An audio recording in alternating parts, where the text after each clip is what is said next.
Welcome to Starspeak with astrologer Maureen Richmond. Here's where you'll find the latest news on what's up with the heavens. Looking for the inner message from outer space? This is your place. So join me in welcoming your host, astrologer Maureen Richmond.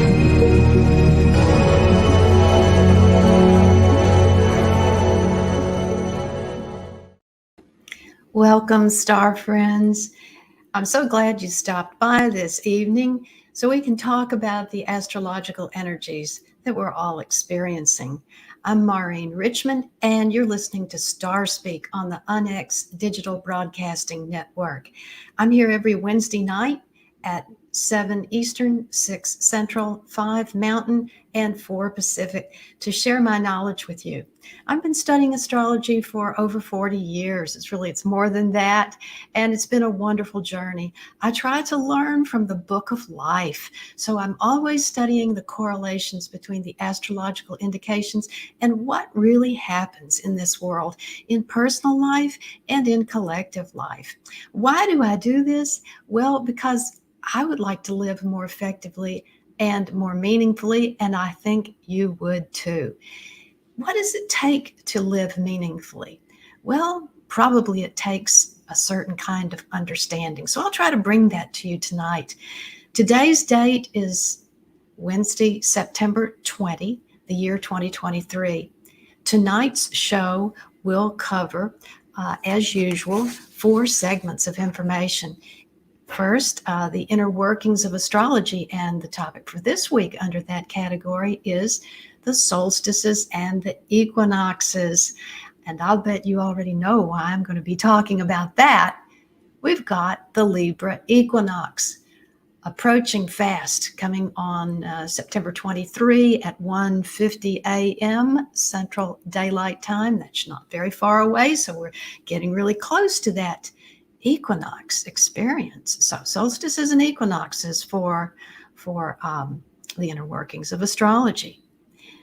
Beyond that, the energies that we're feeling, and we're feeling quite a lot now. Last week, we had the new moon. Mercury turned direct, and we're still responding to those changes. The moon is now waxing, so everything, emotions, intentions, experiences are intensifying. That's normal with the waxing moon. This week, we also have a couple of aspects to the sun, the equinox shaping up, and a helpful Mercury-Jupiter trine coming later this week. Under the astrology of ufology, this week, I'm going to talk about astrophysicist and Harvard astronomer Avi Loeb and his own personal astrology, and some of the implications that we find there. And finally, under long-term trends, there are 2 dates to which I want to bring your attention. One is October 4 and the other October 10. So we'll get to all that in just a little while. Next up, the inner workings of astrology.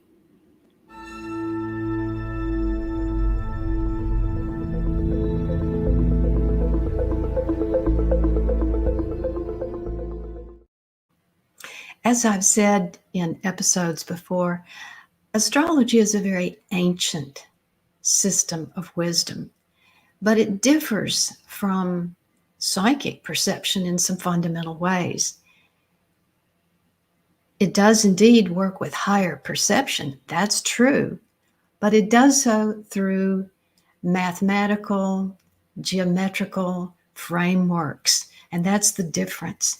So most astrologers are really kind of number people, and that's me. I'm a number person, and I do like sacred geometry. You might like sacred geometry too. You know, there's a lot of sacred geometry that's built into, say, the mandala form that's involved in meditative practice, or the sacred architecture that we find all over the world and many other places. So that sacred geometry really plays an important role. And there's a type of sacred geometry that's programmed right into the relationship of the earth to the sun. That's right, a type of sacred geometry that's programmed right into it. When I say programmed, it implies there must have been a programmer. And who would that be? Well, some form of higher intelligence, the form of higher intelligence that manifested the created universe. That's who. So that's a pretty important source, wouldn't you say? I would say. The type of sacred geometry that's programmed right into the arrangement of the Earth's orbit around the sun involves the size and shape of the Earth's orbit around the sun, and also the tilt of the Earth's axis in regard to the plane of the solar system. So the Earth does have a tilt, a very definite lean. So it's not like straight up and down as it moves around, or we could say its axis is not perpendicular to that of the plane of the solar system. It's angled a little bit. And in that little angle is the story of the seasons on our planet. Yeah. So the combination of the Earth's orbit around the sun and the lean of the axis. That's the thing, or the two things that we have to bear in mind to understand our experience of the light of the sun.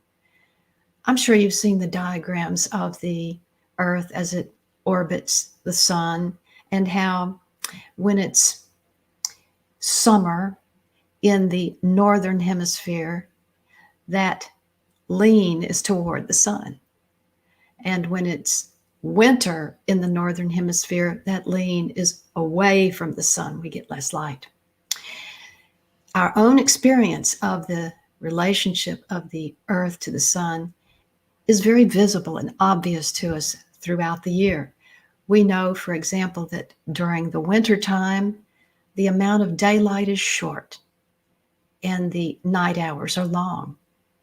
As the spring comes upon us in the northern hemisphere, that equals out and we come to the vernal equinox, at which point we have an equal number of hours of daylight and hours of night. That's the vernal or spring equinox. And as the Earth continues in its orbit around the sun, then ultimately we arrive at the summer solstice, at which point we have maximum number of hours of daylight and a shorter night. Finally, the Earth continues in its orbit around the sun, and we arrive at the point which we are approaching right now in our orbit around the sun, which we experience as the Libra equinox. In the northern hemisphere, that's the fall or autumnal equinox. It's at the end of the summer. The daylight hours begin to decrease, or as we say, the days grow shorter, meaning the daylight grows shorter in terms of hours of time, and the night begins to lengthen. At the vernal equinox and the autumnal equinox, both, we experience an equality between the number of hours of daylight and the number of hours of dark. That's important because our whole ecosystem here on planet Earth is driven by the reception of sunlight. It's important in a physical sense, and it's important in a psychospiritual sense as well, or as an energetic sense as well. Animals, plants, humans, and probably the mineral kingdom, if we could see it, respond to this. And we humans do respond to it by experiencing a moment of psychic or psychological balance at both the vernal and autumnal equinoxes. We're experiencing an equality in the night and day principles, which we don't experience throughout the year. It's a special time. Some might say it's a portal. Yes, some might understand the vernal and autumnal equinoxes to be energetic portals.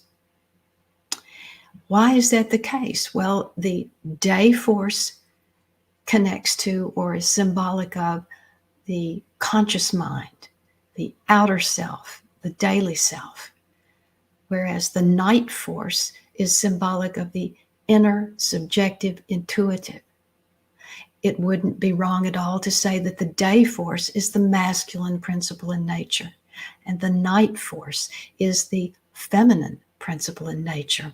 And so when we arrive at this magical time, twice a year, at the autumnal and vernal equinoxes, we get an equality, an equals relationship between the male and female principles, or between the outer and the inner, or the objective and the subjective, or you might say between the logic and the intuition.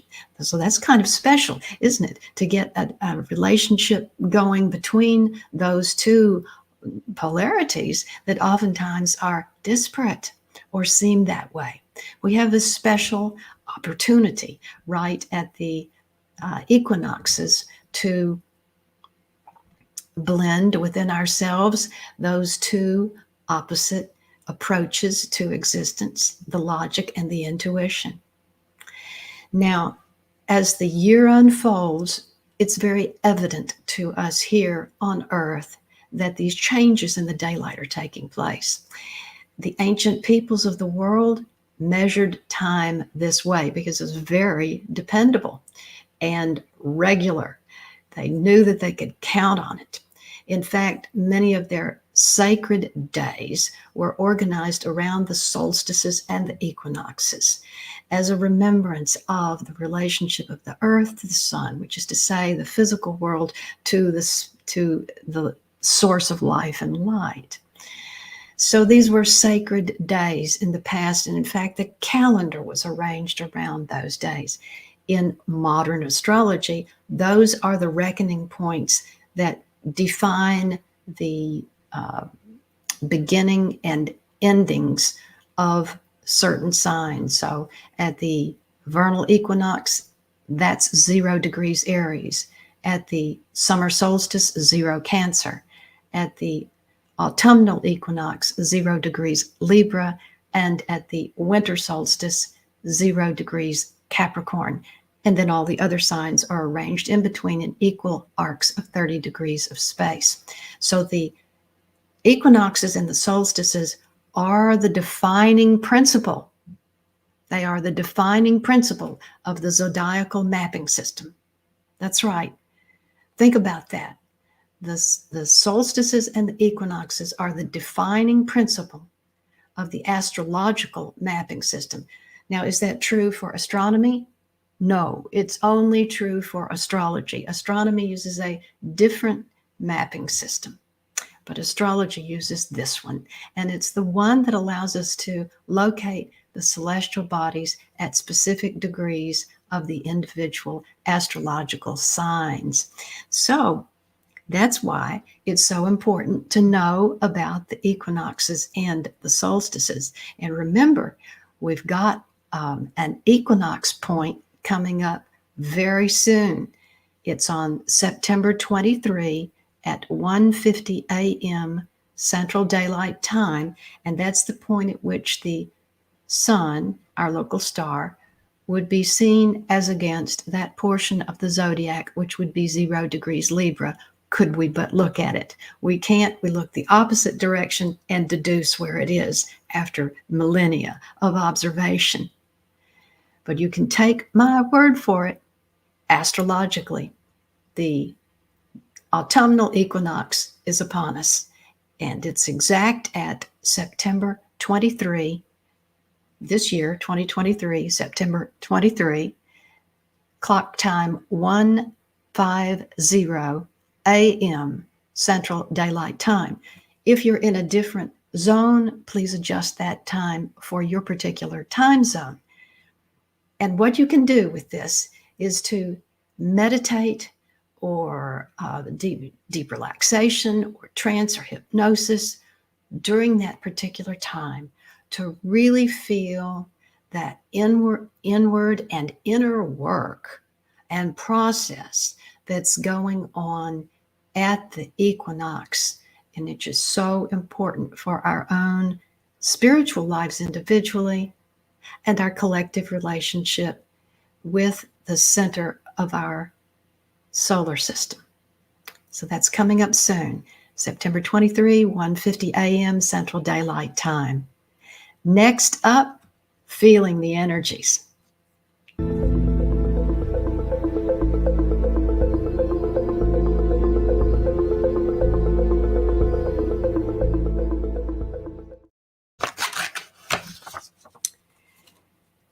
As I said earlier, we're really feeling some energies. I know that's true of me, and I'll bet it's true of you too. We live in a sea of energies. Astrology is a good language for describing it. Does it describe all the energies that are incoming from cosmic space? No, but it describes a lot, and some that are very powerful and worth knowing about. So let's have a look at what we're dealing with right now, September 20th, 2023, and for the week ahead. Right now, we're still responding to the new moon, which occurred last week, and Mercury direct. Mercury made its direct station on September the 15th, which was just a few days ago now. And as usual, when Mercury turns direct, it suddenly releases a lot of information from places where it's been stored that we've needed all along. And so all of a sudden we have a changed understanding or a changed perspective. When I say information is released, what am I talking about? Well, we get a letter, we get an email, somebody tells us something that they were not willing to tell us before. It's a sudden revelation. Or perhaps we just happen upon a realization in our own thinking, and suddenly we have this aha moment. Oh, so that's how it is. So that's how this or that thing really lies. So this is how it works. So this is what I need to do. Or so that was what I didn't see all along. Usually those kind of eureka moments do come along with Mercury direct. So we're still responding to that. We're still getting our footing and our orientation to this new and changed situation or perspective. Now, last week we had the waning moon to deal with, but not this week. Now we're in the waxing moon. And I hope you've been out to see the beautiful crescent moon, still very golden orange. It's September in the Northern Hemisphere. In the Southern Hemisphere, if any Aussies are listening to me, it's going to look different because you all are experiencing early spring. We're experiencing in the Northern Hemisphere early fall, the kind of harvest time of the year. And oftentimes the moon has that harvest moon. Look at this period of time, that kind of golden orange glow. It's been beautiful the last few nights. I've been going out to see it after nightfall, and I've just been captivated with the beauty of the crescent moon. So also were the ancient peoples. They knew where to look for inspiration, and it was to the skies.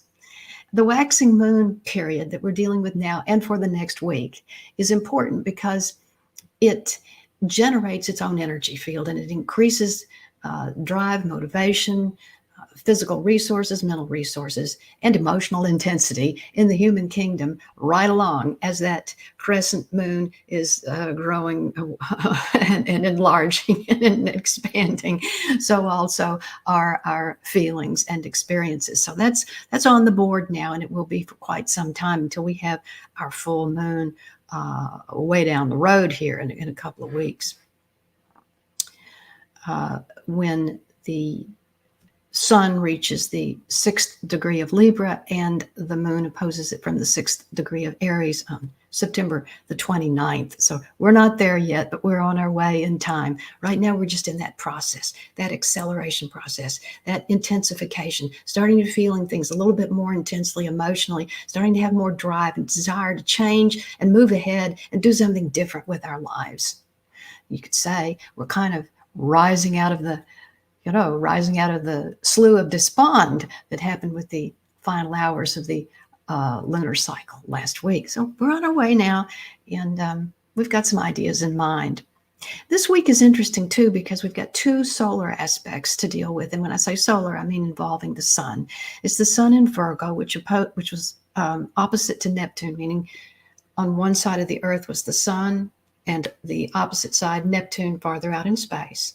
And that was the case a little bit earlier this week, September the 19th, sun opposite Neptune. And normally we can feel these aspects for 3 days. So that would be the 18th, 19th, and 20th, which is still today. The sun opposite Neptune, it's a slightly disorienting influence that tends to blur boundaries and distinctions and make it difficult to perceive correctly, but also at the same time, it enhances imagination and creativity. So that's part of our experience package right now. The sun also on the 20th and 21st is in a perfect 120-degree relationship in the astrological zodiac with Pluto. Sun trine Pluto, September 2021. And that's a stabilizing influence. So it's kind of nice. It comes right after the other one. Stabilizing influence that can help us figure out what we need to do for the attainment of our practical goals. That's September 20 and 21. Then shortly after that, we have the vernal equinox in the northern hemisphere and the vernal equinox in the southern hemisphere, Australia, they're having spring, and the autumnal equinox in the northern hemisphere, like here in the United States and in Europe. We're having fall time, autumn time, dry leaves and all of that, preparing for winter. That's our equinox moment coming up on September 23, as described in the first segment. And then finally, toward the end of this week ahead, on September 24 and 25, there's a beautiful trine between Mercury at 15 degrees of Virgo and Jupiter in Taurus at 15 degrees of Taurus. Both Virgo and Taurus are earth signs, and they naturally connect to the issues and themes of the tangible world, such as making a living, finding provision, finding housing, solving problems around the home front, gardening, plant care, animal care, and diet and fitness. This is a helpful influence for all of those areas. So that's going to be very nice. We're going to have a little pocket in time when our emotions and feelings are a little bit more calm, and we'll be able to get some things done, get our minds organized, get our papers organized, our worlds organized, maybe make some improvements around the home front and kind of feel good about that. That's 24, 25 September coming up very soon. Next up, the Astrology of Ufology and Avi Loeb.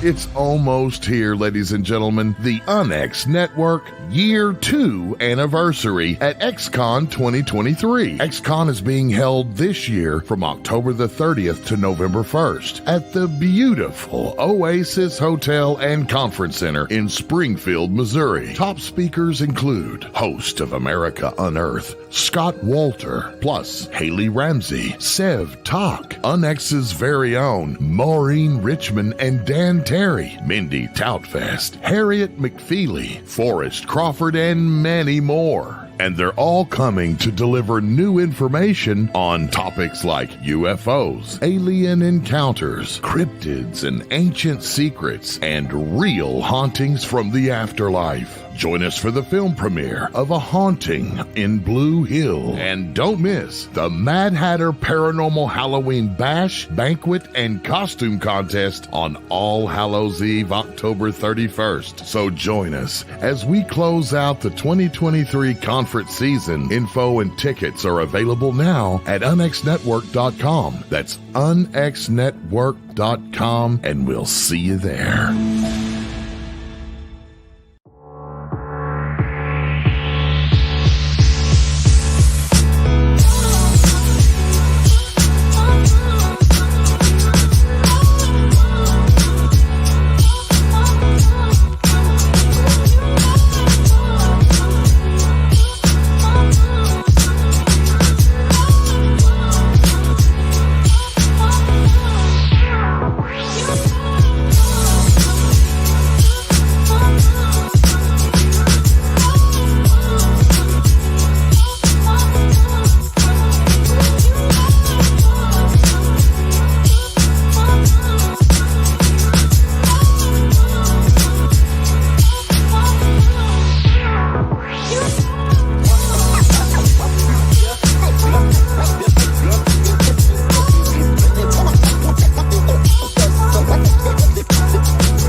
Welcome back, Star Friends. You're listening to Maureen Richmond and Starspeak on the UNX Digital Broadcasting Network.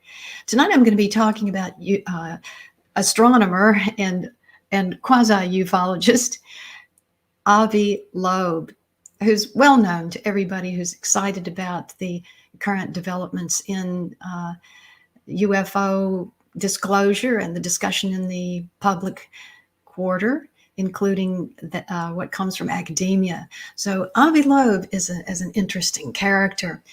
Of course, he's an academician, and that means that he operates under rules and constraints that perhaps the rest of us don't. But still, he is a person who has spoken out in favor of a more expanded attitude and orientation towards the possibility of intelligent life located throughout the universe. As a matter of fact, he's spoken out very eloquently in that regard and has written a couple of books recently that really took the discussion as far as academic astronomy and astrophysics go to a new level. In fact, he disturbed a lot of people. He really confronted some very rigid paradigms. So let's take a look at the astrology that makes a person like that. Avi Loeb is an Israeli by nationality. So he was born in Israel, and he's been in the United States for many decades and speaks English beautifully, as everyone knows. He was born on February 26, 1962. That's February 26, 1962. So he's an early Pisces. And let me tell you what, you know who else was a Pisces? Albert Einstein. Piscean people can be very inspired about the immensity, the enormity, and the infinity of existence. They really are tuned into that because the sign Pisces deals with precisely those issues. Literally, in the astrological sequence of signs, it deals with the return to the one, meaning the one that created all that is. The return to the one. Well, so he comes naturally and honestly by his very open-minded embrace and tolerance of the enormity and infinity of the universe, and we might even say a rather mystical consciousness. His sun is located at 8 degrees of Pisces, 8 degrees of Pisces. I don't have a birth time for him. If anyone ever gets one, please let me know. So we can't know the exact location of the moon because the moon moves a degree in the zodiac every 2 hours. So we can only estimate, and his moon is either in late Scorpio or early Sagittarius. I would wager to say it's an early Sagittarius because Sagittarius connects to philosophy, religion, and higher education. And here he is ensconced in the academic world of Harvard University with several different titles there. Mercury at the time of Avi Loeb's birth was 11 degrees of Aquarius. Venus, 15 Pisces. Mars, 20 Aquarius, and this is going to be important. Mars, 20 Aquarius. Jupiter, 24 Aquarius. How about that? Saturn, 6 degrees of Aquarius. You're hearing Aquarius a lot already. That's right. 4 positions in the sign of Aquarius. The 4 positions are his Saturn, Mercury, Mars, and Jupiter. That's important too. Planet Uranus at the time of his birth stood 28 degrees of Leo. That's the opposite sign to Aquarius, and it's got to do with performance capabilities, and indeed he does get a lot of attention. Neptune at the time of his birth stood 13 degrees Scorpio in retrograde motion.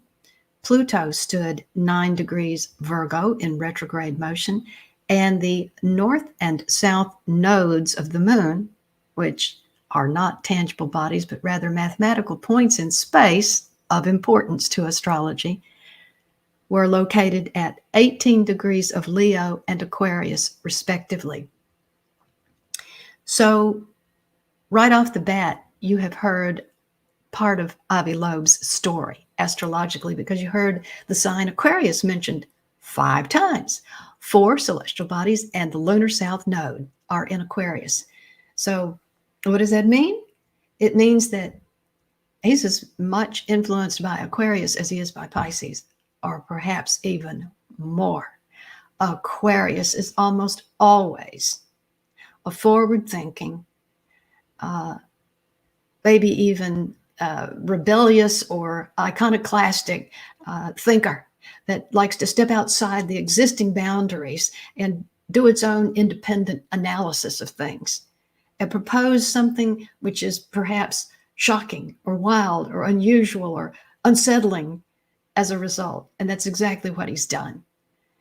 In ancient myth, the planet, the god Uranus, which is equivalent to our Uranus in astrology and astronomy, Uranus was the god of the starry sky, Uranus. And now in modern astrology, Uranus is associated with, you got it, Aquarius. Uranus is the planetary ruler of Aquarius. When we say ruler, we really mean analog, or that it is like unto. They are equivalent things. They're like each other. So Aquarius and Uranus are like each other. And indeed, they are. So how interesting it is that this individual, this planetary soul and sojourner that we know as Loeb, has 4 planets and 1 mathematical point in the sign, which is ruled by the god of the heavens, and he becomes an astronomer, astrophysicist, and cosmologist. Isn't that interesting? Yeah, so there's always a close correlation between the signs that are prominent in an individual's birth placements and their interests in life. There's always a close correlation. There's always an attraction or a draw to what that particular sign represents. And in Avi Loeb's case, there's something very powerful going on here. I pointed out the Mars position to you, 20 degrees Aquarius. Well, that's very close to the position for his lunar south node at 18 degrees of Aquarius. In fact, it's so close, it's just 2 degrees away. It's what we call in astrology a conjunction, meaning the energies of those two things come together or blend in the psyche and in the chart, or in the chart and in the psyche, whichever way you'd like to look at it. So he has Mars conjunct the lunar south node. The lunar south node in anybody's chart is connected to past life experiences. I know that's a large claim, but after having looked at thousands of charts of individuals and observed their life patterns, I feel comfortable with that dictum, which is part of the astrological lore.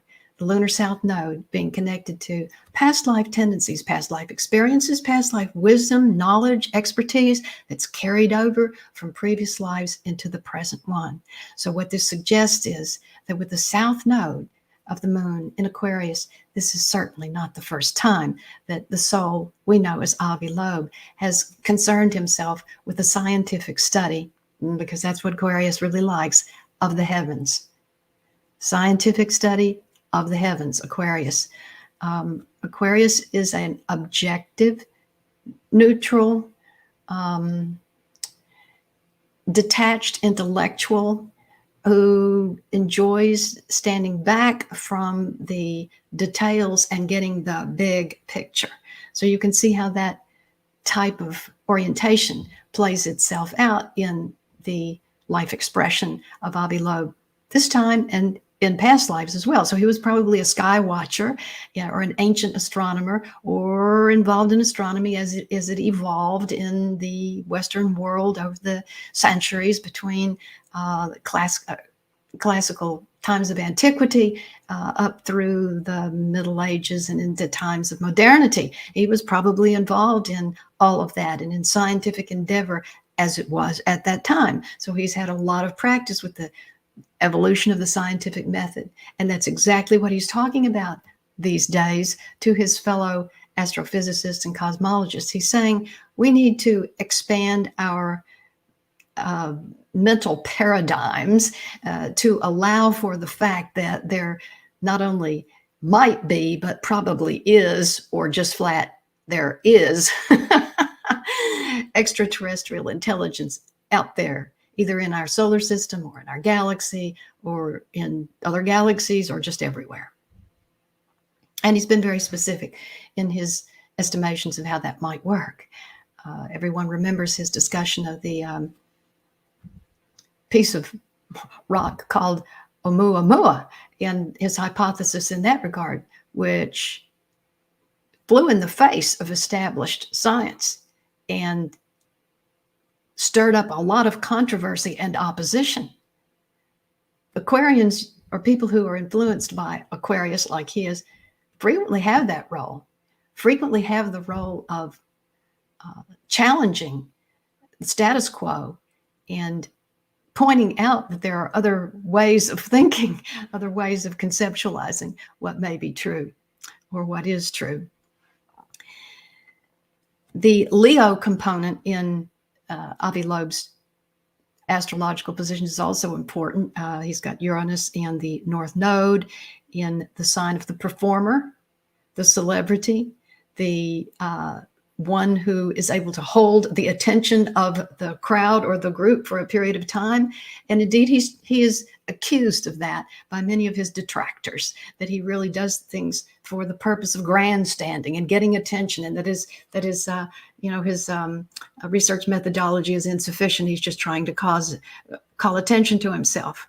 Well, that's potentially an issue of the Leo archetype. So he comes by that naturally and honestly as well. At the very least, it gives him a capacity to be comfortable in the limelight and to communicate with the public. And he does that a lot. He does a lot of lectures. He's written a lot of books. He has come to the attention of the world stage, the world press, the United States government. He's worked with and for federal efforts in regard to space. And so he lives a very public and out there existence that's consistent with the outgoing, dynamic, bold, courageous Leo personality. So he's not a Leo, but he's got a lot of Leo influence. In fact, he's a Pisces, which I think shows up in his mild-mannered presentation and his gentle ways of speaking. He doesn't really have a confrontational, antagonistic, or acerbic way of interacting at all. He's got a very gentle, civil, perhaps even playful tone about him when he's talking with audiences or even when he's dealing with contentious questioners. So that's that Pisces that we see in this chart. Now, what's interesting is that the Mars conjunction to the lunar south node, which we find in Avi Loeb's chart, is also present in a UFO sighting that really changed the world. And that's the Nimitz event, which occurred on November 14, 2004. Mars had come around to a conjunction to the lunar south node at that time. It does so about once every 2 years. So it's not a rare event, but still, it did happen at the time of the Nimitz event. Mars at that time stood 2 degrees of Scorpio, as did the transiting lunar south node. The lunar south node moves through the zodiac in much the same way that the planets do, except it retrogrades. It's a mathematical point in space. I know that's a mind bender, but it is a mathematical point in space defined by the intersection of the moon's orbit around the Earth with the orbital plane of the Earth around the sun. So it's 2 orbital planes as conceptualized as ellipses or circles, and their intersection at a couple of points. Because of the moon's kind of unusual gyrations around the Earth, that moves constantly against the zodiac and can be measured. So it appears in the ephemeris as a changing and moving value, like the positions for the planets. So about once every 2 years, Mars and the lunar south node come to the same place in the zodiac. They did at the time of Avi Loeb's birth and also at the time of the Nimitz sighting. Isn't that extraordinary? Yeah. So what can we say about that? Well, is it inherently connected with UFO activity? It might be, but let's bear something else in mind.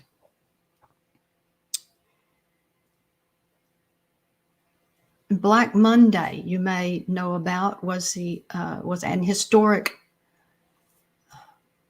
stock market collapse which occurred in October of 1987.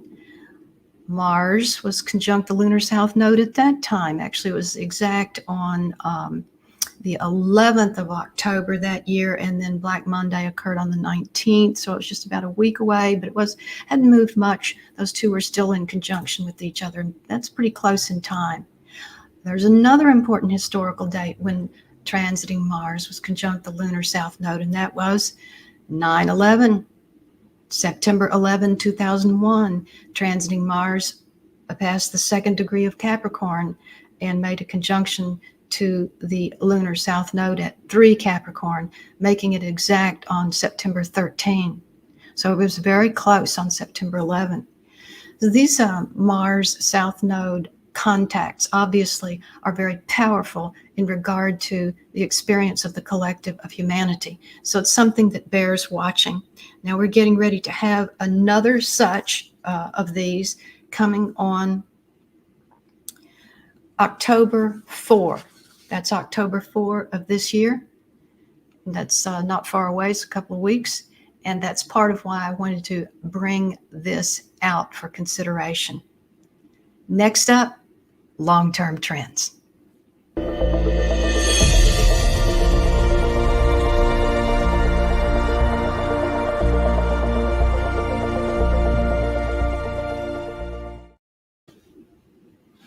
Long-term trends.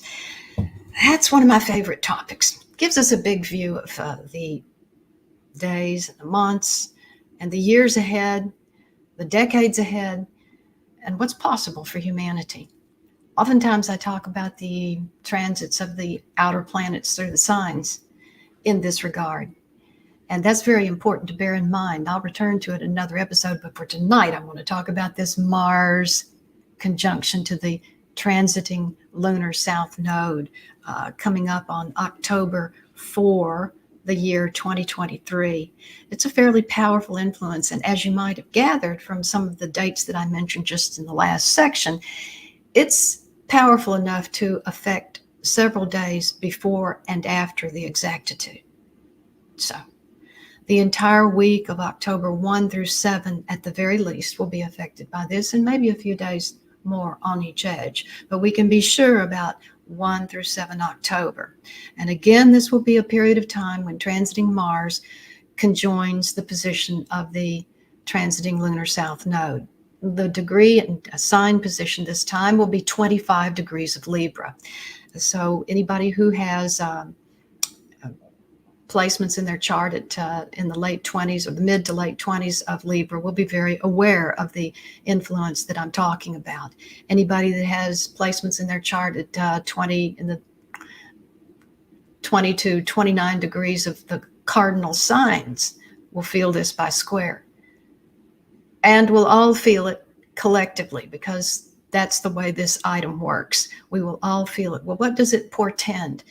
As you might guess from some of the events that I have just pointed out to you, 9/11, Black Monday, these events tend to be shocking, surprising wake-up calls that make us aware that something's been going on in the background, behind closed doors, that we couldn't see. Something carried over from a distant past as well, possibly from a distant past beyond our own lifetimes. But it's definitely something that's going to be forced into awareness, to our attention, to our acknowledging what is and what is happening. Libra rules the field of litigation, justice, the seeking of justice, fairness, equity, and the process of getting there, which sometimes involves a great deal of back and forth discussion, contention, and comparison of different points of view, or tit for tat might be another way to say it. There's this, but there's that. There's this, but there's that. Symbolized by the scales of Libra, weighing and balancing the process. Which one of these things is more substantive or substantial or worthy or reliable. It's a process of judgment, a slow process of coming to a judgment or a reckoning as to what is true, real, correct, proper, dependable, or a reflection of the facts. Sometimes it's a process that deals with the determination of what the ideal should be. This covers a lot of ground and opens the door for all kinds of possibilities in the arena of world events, doesn't it? I say this date bears watching. October 4 and the entirety of the October 1 through 7 period of time, bookending it. Interestingly, that takes us right up to another important date that we might consider, and that's the direct station of Pluto, which comes on October the 10th. I've not said anything about that tonight, so if you're scratching your head saying, what's she talking about? This is a new point. Pluto is currently moving through the sign of Capricorn, and it's been doing that since 2008. It's a slow-moving planet because it's an outer planet in the solar system, and so as we see it through the zodiac, it moves just a little bit, a teensy bit all the time, and it stays in one sign for a long time. So Pluto's been in Capricorn since 2008. That's around 15-ish years now, and it's not quite through, but it is located at the 28th degree of the 30 signs in Capricorn, so it's near the end. Pluto has been in retrograde motion for several months now. That's a normal state of affairs for the outer planets, actually for any of the planets in the solar system. All of them have periods of retrograde motion from our point of view. So Pluto has been in that condition for the last few months, and on October 10, from our perspective, that retrograde motion will cease. The planet Pluto will make what is called a station and appear to resume its normal forward motion in the zodiac. Even though it's all an appearance, it has proven over millennia of observation to be important. The stations of the planets and their direction of movement, both. So we have this station occurring on October 10 coming up. And that's just a few days after the end of the pocket of influence related to the Mars lunar south node thing. In fact, the two of them are probably just going to blend together. Now, what's important about that Pluto station is that it just liberates and it releases into the experience of human consciousness and therefore human behavior and events, this extremely potent impact of Pluto energies. Pluto, equivalent to the Greek god of death and rebirth, Hades. So it is a death and rebirth experience that we have when Pluto is very powerful, and we have an impact from that. Furthermore, the United States Pluto is located at 28 degrees of Capricorn. If you accept that the nation of the United States was born on July the 4th, 1776, with the signing of the Declaration of Independence, then Pluto is 28 degrees Capricorn in the natal chart of the United States. And even if that signing was done a few days before or after, it would be the same. So 28 degrees Capricorn is the Pluto placement for the United States, if you accept that the Declaration of Independence was the birth of the nation. That's exactly where Pluto will station on October 10. So it's going to intensively activate the United States Pluto itself. So the events that may occur on the world stage are likely to be connected with the fate of the United States of America and its federal structure, which is related to the themes of Capricorn itself, a symbol for structure, form, rule, regulation, government, and governmental power. So with that Pluto station happening right on the USA Pluto, it is very likely that some type of event is going to occur that will highlight the condition of our federal government.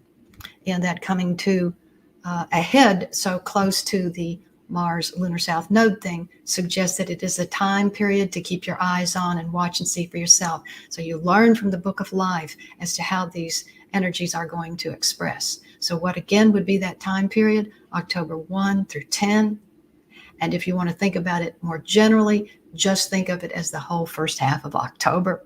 That's the period of time to keep your eyes on what's happening in Washington, D.C., what's happening in our federal government, what's happening with the executive branch, which is ruled by Capricorn. The legislative branch is ruled by the 11th sign, Aquarius, which rules and relates to all elective bodies. So this is more about the executive branch. The judicial branch in the United States government is also a closer correlate with Saturn, which would relate to Capricorn as well. So the judicial and the executive branches would be more emphasized here than the legislative. Now that will change when Pluto goes into Aquarius in a few years and stays there, and the emphasis will be on the legislative. But for right now, the revelations are focused probably in the executive and in the judicial branches of our federal government. The time period, October 1 through 10, or more broadly, the whole first half of October. So those are some important long-term trends, or, in the next few weeks to keep in mind. As we begin to close up our discussion tonight, I would like to say again, thank you so much for all of you who stopped by and shared this time of thought and reflection with me. I myself think of astrology as a meditative experience. For me, it's an opportunity to study potential energies and how they might be expressed. When one is looking at a chart, one is looking at a circular form, very much like a mandala. And so that meditative experience even carries through on that level. It's like studying a mandala. But you can also have the meditative experience by just hearing about what I'm talking about and just reflecting on the energies that you see and feel for yourself, and how these are manifesting out in the world, and how they're coming through us, and how we are channeling them into creative expression where we are. This is astrologer Maureen Richmond signing out for Starspeak. Join me next week.